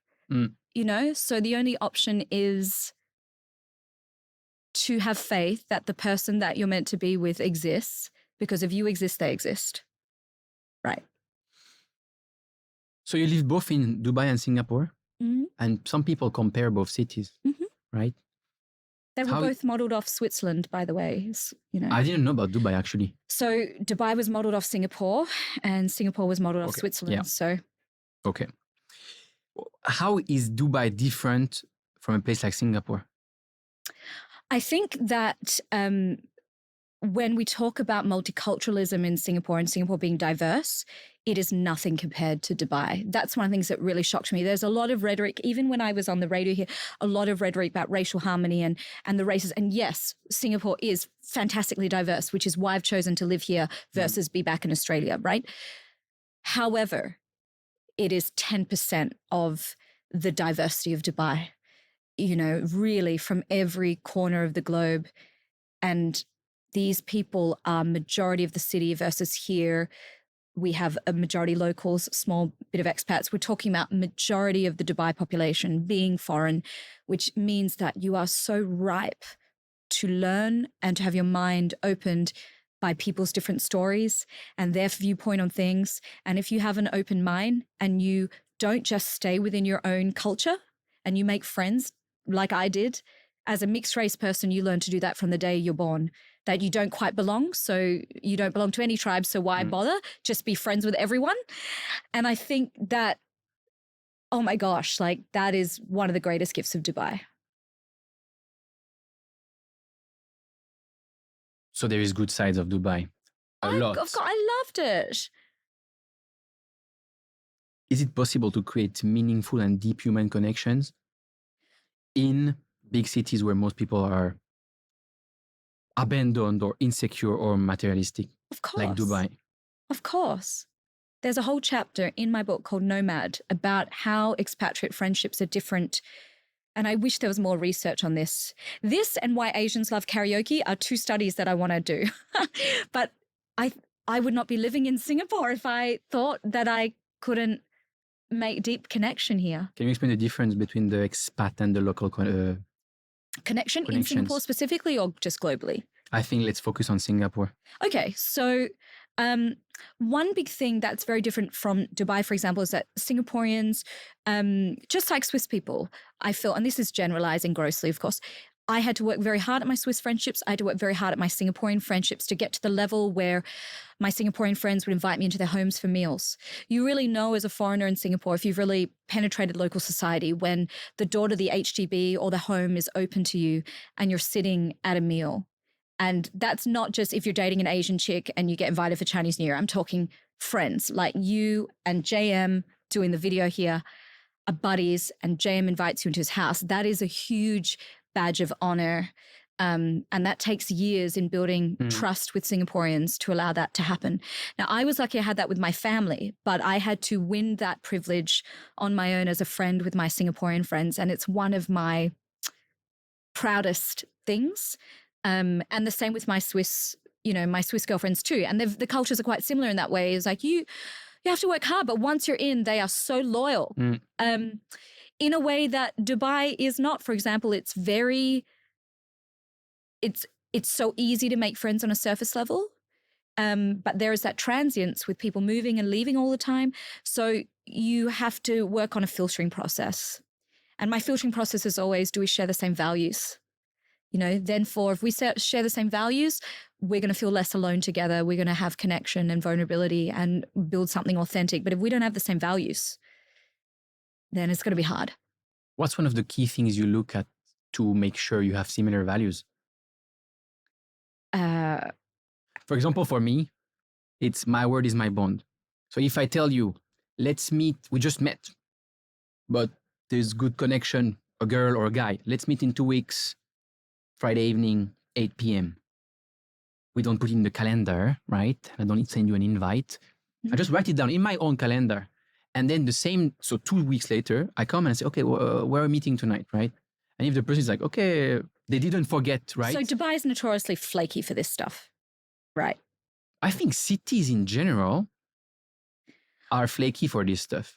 And that's where, from my own experience, I realized I bond much better with people who are from the countryside because their word is their bond. If they say something, they're much more likely to do it. Whereas in cities, there is all these transients, distractions where people just don't follow up with their own words. And in the dating is the same. Like people ghost each other, or I hate that. Just all this shit where I don't even understand how, as a Swiss villager, I don't understand how you can be that. Tell me you don't want. Tell me you're not interested. Tell me. I understand. I'm not gonna be mad at you, but it's just so city vibe. Disrespectful. But Kevin, you getting mad about this is creating resistance and stress hormones in you. You need to let it pass through you. I'm fine with it. I'm much older than you. So I used to be you like that, but you have to let it pass through you. You can't control other people. You just know that the universe naturally filtered them. How wonderful. The universe naturally filtered these people for you. That means you're loved and guided, right? The universe is like, we're just going to make Kevin see the truth of who this person is to save him time. Is that why you messaged me on Instagram today? Be like, are you ready for tomorrow's podcast? No. It's just because I spend a lot of time preparing and I was like, there is so many... Are you coming tomorrow? Yeah. Have you forgotten? Actually, I had one person who didn't show up, but he was an online person. Anyway, let it pass through you. Let it pass through you. It was completely fine. It's just it was very late in the evening, and I was like, "Oh man, this is gonna ruin my night just because I will have gone to sleep too late for being there for nothing." Right? I was ready to push myself to the next level, extra push where I know I'm gonna feel bad tomorrow anyway. But now I'm here. I mean, anyway. So this is an interesting discussion. You see, for me now at 39, I have constantly if I'm happy now. But that ambitious part of me is like, you should push. But then I'm like, but if the whole point, if I've read all these spiritual texts and learned from all these courses and masters, if I know the end goal is to be happy and I am happy now, and this little voice is saying, you should push it. Well, what if I tried not to push it and just stayed and tried to receive whatever is sent to me versus trying to catch the opportunities all the time? So this is my latest experiment at 39 with the universe. I understand that. The only thing is we need to release a podcast every week. So if there is not enough podcasts in the pipeline, I'm like, fuck, I need to do another one. Let's get really freaking meta right now. Who says you have to release the podcast every week? Who says the consistency of the game? Who says that? No, I agree. I can just do freestyle podcasting and see where it goes. Do the Simone Heng method of... Does it really matter? In the grand scheme of life, absolutely doesn't matter. Absolutely not. We were talking about dating. That's a great Kevin, I'm transition. sweating. It's like aluminium foil in here. Do you want to take it off? No, I'm saying because you're asking me about dating. No. Not about your dating life. Okay, your dating life, about dating in general.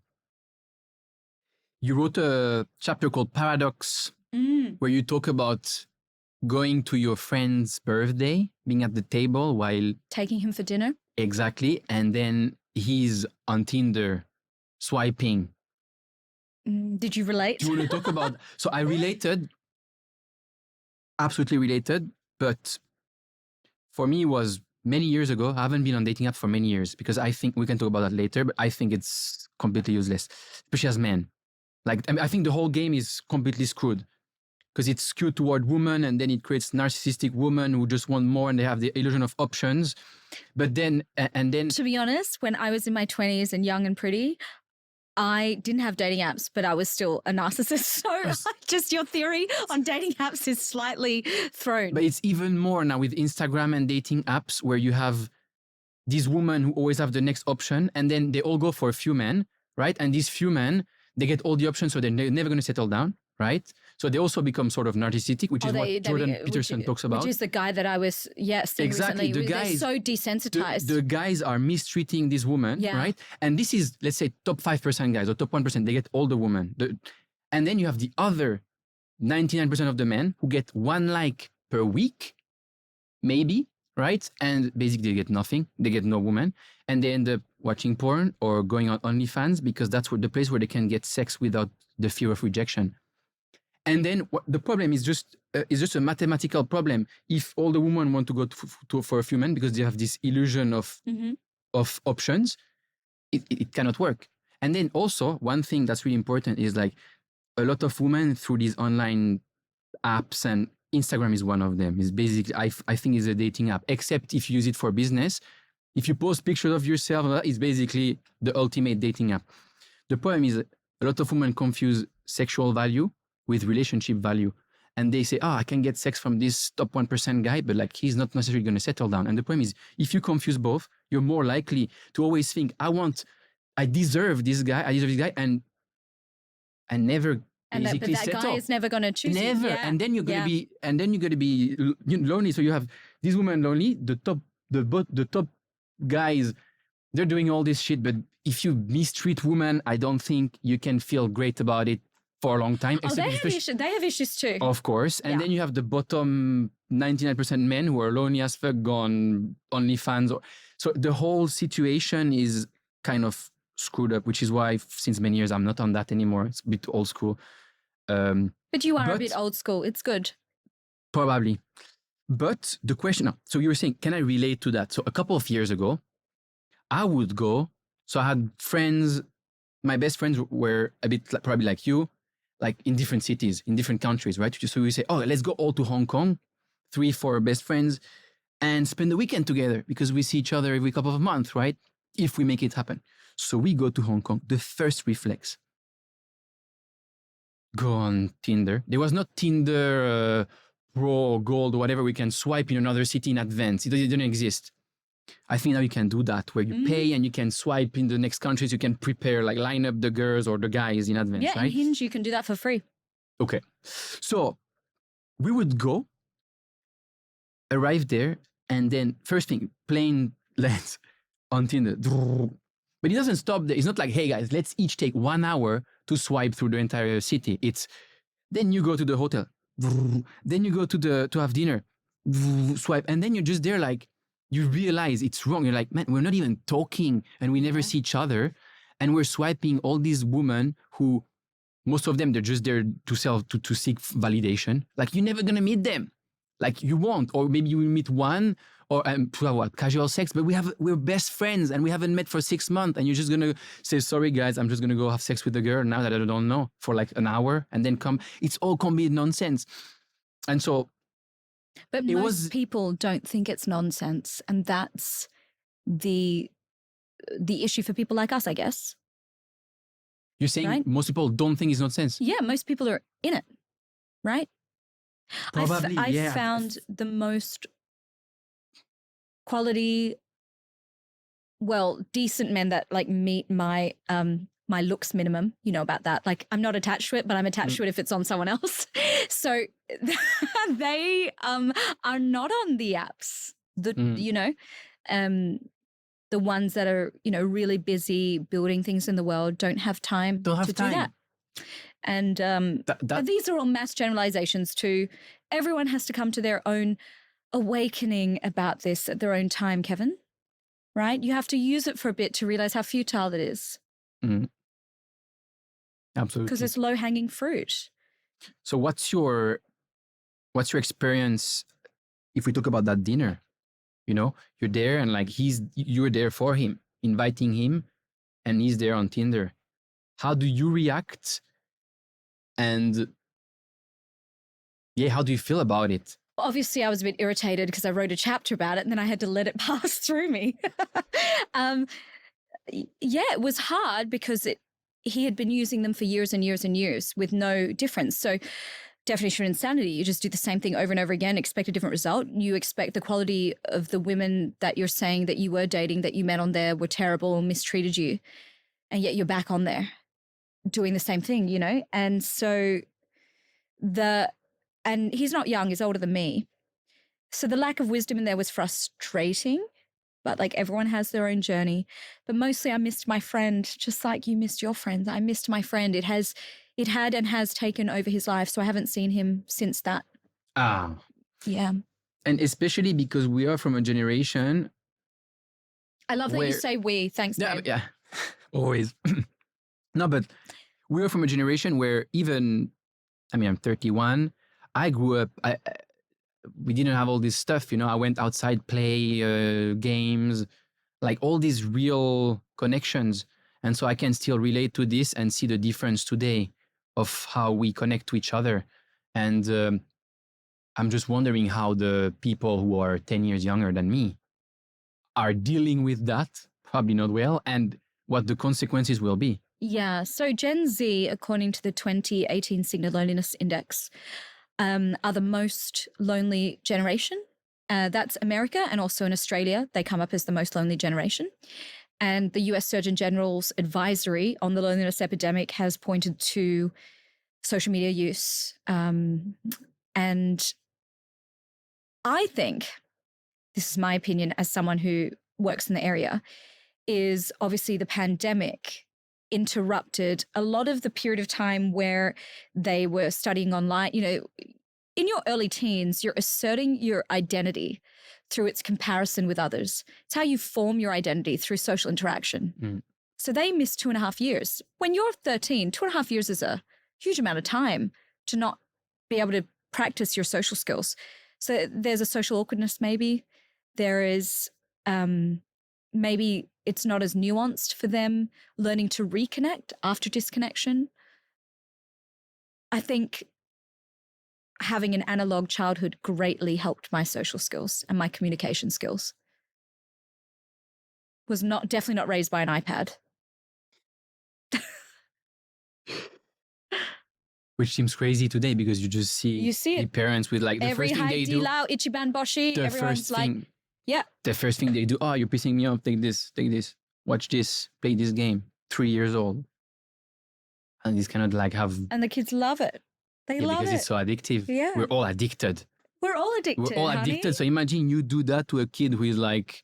We're all addicts now, huh? Yeah, complete Completely. addict, for sure. That's why Gabor Mate's work is so powerful, because our definition, and the chapter in my book on this, our definition of what an addict used to be is like totally different now. We've all got something that we are not using in the right measure. Mm, absolutely. That we are dependent on. And we know about it, but yet we can't do anything. It's so accessible to us, yeah. Yeah. Like the YouTube people are now watching this on right now. Mm. Like the Instagram people are watching this on right now. Think about that. We're all in the game, babes. We are. It all it's not matters. gonna get any better. Honey, it all matters, and then it doesn't matter. Exactly. It all matters. We're all going to end up in the hole. We're getting so existential now, but this all matters, but doesn't really matter. Yeah. If one person watches this, it matters. And then if 1 million people watch, it maybe your investors won't care, but it's true. I will not be ringing you up and complaining about the views. That's for sure. Won't be me. You built your business in 2019. Mm-hmm. We talked last time about something we call loneliness at the top. Mm. So having this, even like taking your own example, you talk about loneliness, but you're moving a lot. You take planes, you're jet lagged, you probably don't sleep as much as you want. You go in front of these big rooms with hundreds or thousands of people. You have this high, and then you go back to your hotel room, probably most of the time alone, probably feeling like the low afterwards, you know, like so the whole thing. And it reminds me, when I was 16 to 21, I used to DJ a lot to sometimes thousands of people. And I had the same, you have this high, and then you go home and then, you know, like, and even a lot of big DJs, they talked about that, especially during the COVID and after Avicii's death. they talked about this crazy high and low, and how this lifestyle of famous people is actually very lonely. Or building businesses, even successful businesses, very lonely because no one understands what you're doing. No one understands the pressure you go through, And then when and you you can't talk about it to anyone. You can't talk about it to the people you employ because it makes them lose confidence in the security of their job. So this is why entrepreneurs become lonely, because the people they're dealing with day to day are not their family. They're their employees and their co-workers, and they can't say this to their staff. Their staff are going to be scared for their employment. So who do they be vulnerable with? That's very isolating. I don't get the high and the drop actually from the speaking. For me, it's You're numb to it. That's why I've taken a bit of a pause right now, and I'm focusing on the book, because when you know, 2021 and 2022, I was booking so many, be they online or in person, and that resistance started to get built up. And anytime you do something artistic and deeply human, you don't want to be ChatGPT. You want that to feel fresh for you. So when that starts to get a bit stale, you know, let's pull back and turn to something else in the creative realm. And then maybe after 3 book launches in 3 years, I will be like, whew, resistance, and speaking will be the thing. You said that addiction doesn't look the same anymore today. Mm-hmm. And you also said that loneliness doesn't look the same as it used to be anymore. What does loneliness look like today? Any generation, any human being, anyone, the most extroverted, confident person, the old lady in the nursing home, the Gen Z walking down the street, bumping into poles because they're typing on their phone. Anyone. How do we deal with this phone thing? So I listened to a guy who was saying I have 2 phones. Yeah. One phone is with my Instagram and all these apps, is only the one, I don't have a SIM card. So it's only when I'm connected to a Wi-Fi somewhere I can use. And the other one that I have outside doesn't have these apps. That could be one thing. Mm-hmm. Do you have something else that you do or that you would try to do or recommend? If I was to go by my married girlfriends, have children, because then you are so busy. There's one thing you love way more than that phone. That's your children. I think it's the number one thing that's really helped me is like plug it in outside your room, to not have that phone in the room. Everyone says this. But are you able to do it? Yeah. And when I started doing it, my sleep got really good. So definitely getting that phone in a separate room when you sleep is the first step. And then boundaries. So for example, notifications of certain apps, like I don't have TikTok on, I don't have WhatsApp.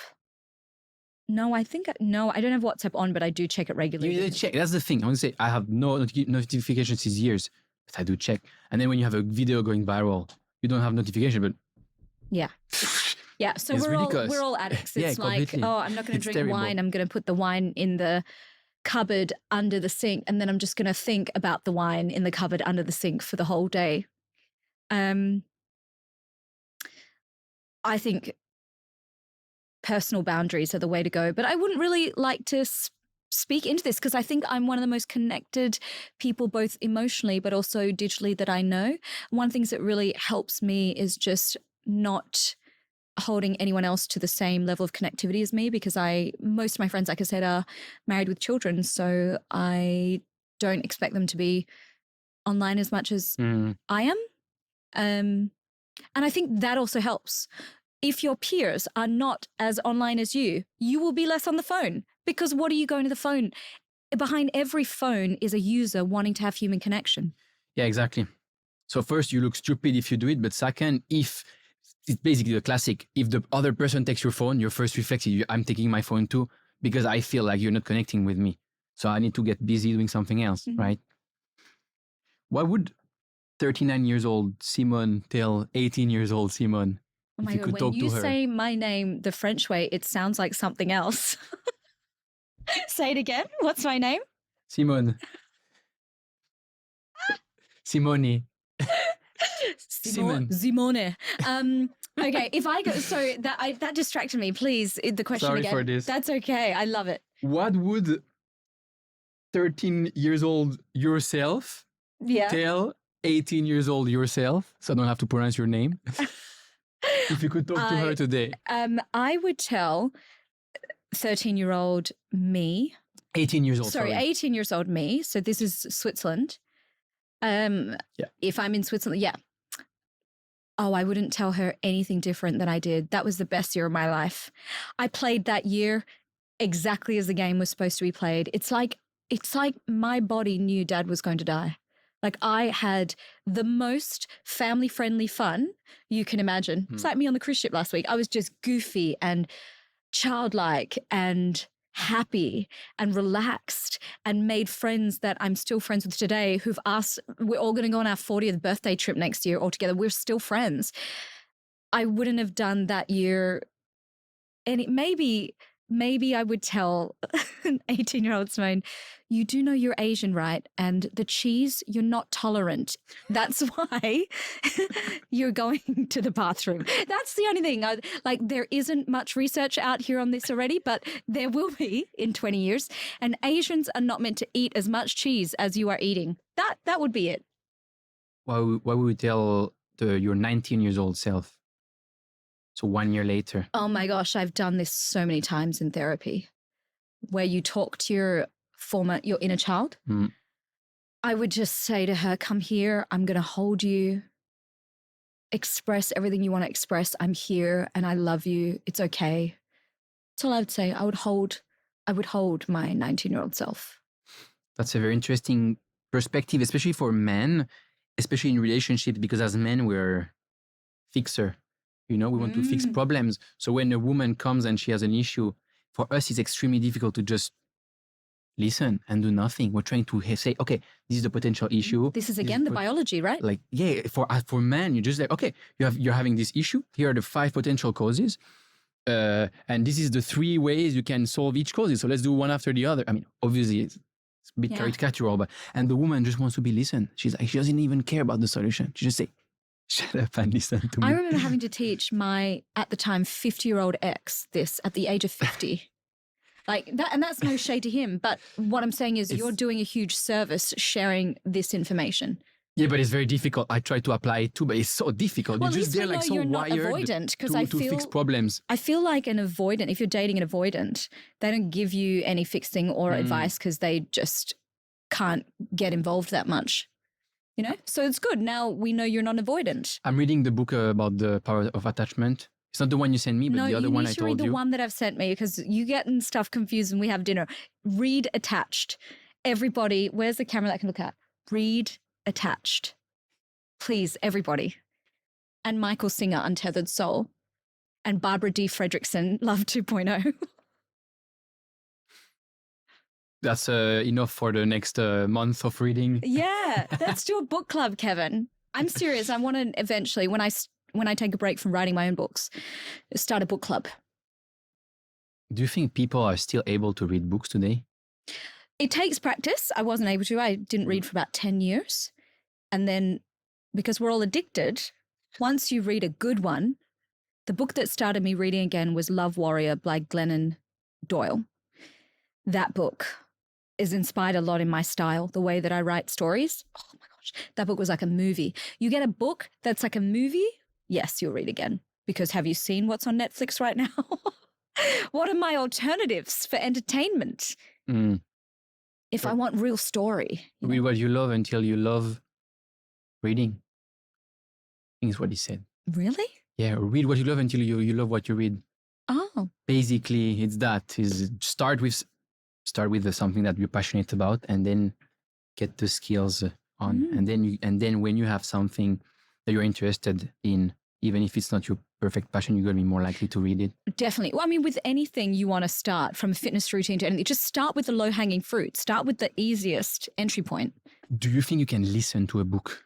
I listen to books all the time. Do you think it's as effective as reading? So this is how I read like 2 books a week. You want to know? So I read like 2 books in 2 weeks. So fiction I listen to on Audible. Yeah. Because I don't need to take any notes and it's there for pleasure. And when you're writing nonfiction, you cannot listen to other books in your category, like for me anyway. And so I listen to fiction and then I read nonfiction. Okay. You listen, accelerate. Do you accelerate to be faster? 1.5 sometimes. Okay. Yeah. Amazing. Thank you so much for doing this. You're so welcome. Simone, where can people find you and connect with you? I am on all the social media platforms, but the thing that I would love people to know is that they can grab the book. Kevin, give me the book. Thanks. Oh, you're going to hold it? Am I going to hold it? It's the book. Let's Talk About Loneliness is the book. Where am I? I don't even know where I'm looking. Let's Talk About Loneliness is the book. You can get this in all major bookstores, UK, US, Europe. In Singapore, grab it on Amazon. W.H. Smith have it in the UK on the shelf for books that will change your life. And I think that's true. Did things in there, did you learn things that you thought were life-changing? I mean, for me, I learned a That's a lot long of new pause, Kevin. concepts. No, I learned a lot of new concepts, and I can relate through my previous, I'd say, 2 relationships where I could see Faults in others. No, it's not that. Because I know I have a lot of fault. I'm at fault too, and it's not fault, but it's more understanding where they come from, you know, and not only in terms of being Asian, but the whole upbringing and some How it sort of affects you. reactions, and then you're just much more. I mean, you're just much more understanding, and I think it's very important for a man to not only understand more about yourself, attachment style, love languages, but also if you can learn more about the other person, because you're going to be much more patient and less likely to act from an egoistical point of view where you're just You move to a exploding more for nothing. secure place, Yeah. which you'll read about once you read Attached. Just move to a more secure place. Yeah, I hope everyone likes it. And then, of course, Instagram at Simone Heng. LinkedIn, it's all there. It's all on the interwebs. Just put Simone Heng into Google. Yeah, on Google, it's It very all easy. matters. You can't It all miss her. matters, but it doesn't matter. You can't miss her. Amazing. Thank you so much for Thank doing you, this. honey. Thank you.